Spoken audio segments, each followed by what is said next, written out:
સરસ મજાનું જીવણગઢ ગામના આંગણે સંતવાણીનું આયોજન કર્યું છે.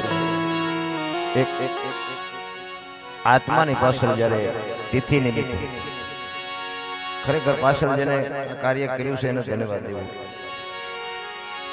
આ બધે નથી થતું, મરે તારે નથી થતું, તિથિઓ શું બોલવું. ભજન સમજાય એવી વાત નથી, પણ મહાપુરુષો ભજનમાં ખૂબ શાન કરી. ખરેખર તો આપણે માણા બની જવાની જરૂર છે, કારણ કે અમુક ભાષા છે ને નથી સમજાતી. ઘણા એમ કે અમે માણા નથી, આંગળી મૂકીને ન કહેવાય તમે નથી. માણા બનવા માટે બાપુ જરૂર પડે છે સદગુરુની. આપણા માતા પિતા છે ને એ સદગુરુ છે, પણ એ જન્મ આપી શકે, લાલન પાલન કરી શકે, ઉછેર કરી શકે, ઓળખાણ ન કરાવી. ઓળખાણ માટે સદગુરુની જરૂર છે. બાકી લઈ જવાનો છે વાત પાકી.